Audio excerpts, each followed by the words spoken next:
Hey guys, as you're watching this video, our vision is to reach 500,000 subscribers. Hit the subscribe button, join membership to support our channel, join Patreon and PayPal. All the links are in the description. Do that to stand with us for this beautiful cause of One Africa right now. We do not forget to sign up for the petition. The link is down below. Appreciate it. Thank you so much.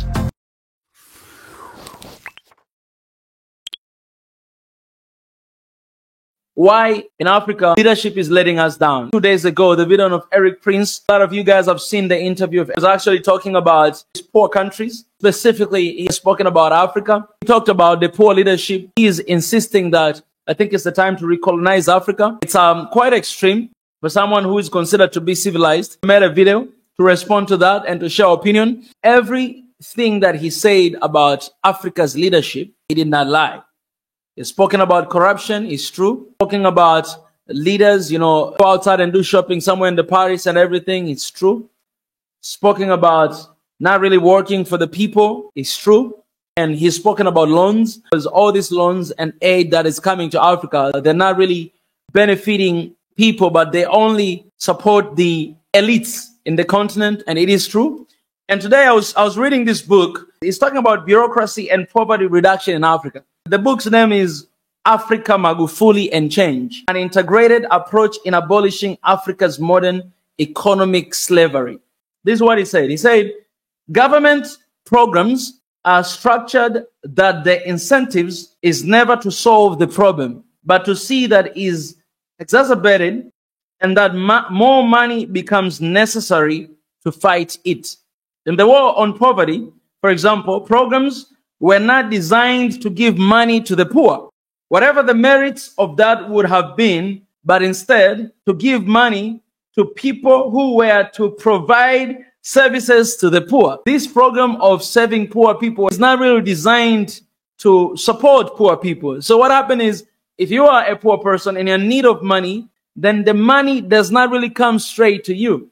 It goes to the people who were to provide the service. A lot of people here in the continent creates NGOs, not because they really want to eradicate problem, because once you eradicate problem, then your NGO no longer needed to do anything, right? Let me not talk about international NGOs. Let me talk about Africa's NGOs. As much as we are strict with the international NGOs, we need to be strict with the local NGOs. I have people in the continent who actually own NGOs, and the talks they talk about every time when they want to open NGO is because they're going to get funds, they're going to get loans, they're going to get aid, and they're not really necessarily going to solve the problems that are in the society, but they accumulate for themselves. You help poor people who are in need of the services and money, but these money are not given direct to them. Why? Because we don't want to solve the poverty problem. So what happened is, this money have been given perhaps to the government, to the elites.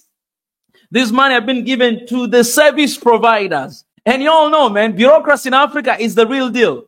So once the money is been given, whatever it's a loan or aid from whatever, World Bank, whatever, once it's been given to the country, that money does not really go straight to those people. They go through these service provider. And as a result, poor people, they're not really getting the service they need. If they're going to get, then maybe they'll get 1%. The problem will still be there. So what you'll find out is this.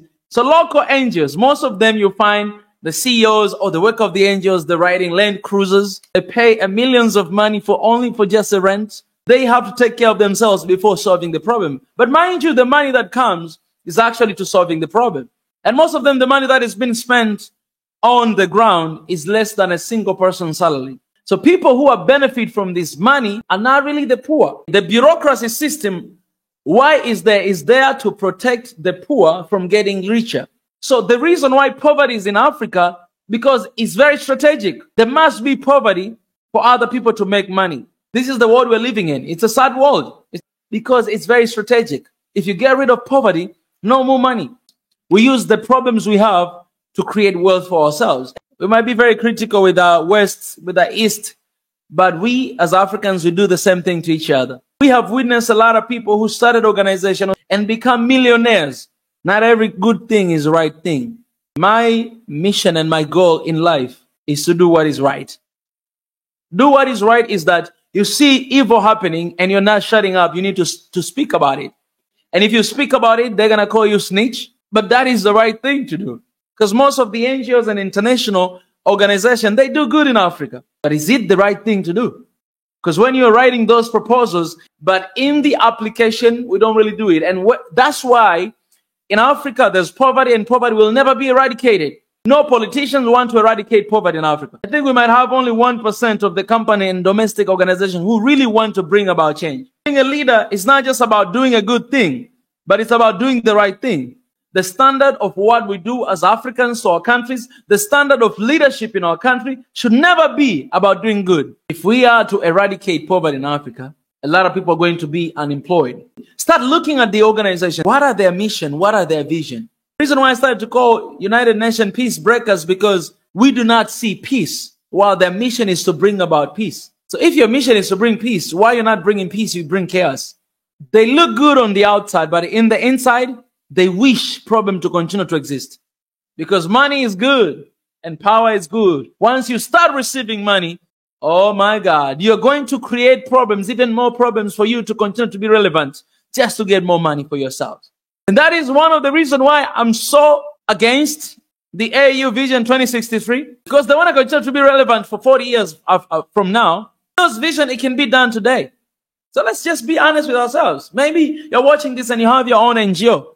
Are you really want to eradicate those issues? The presence of NGOs in the continent is the presence of many issues and many problems and many crises. I don't care whether it is international or domestic.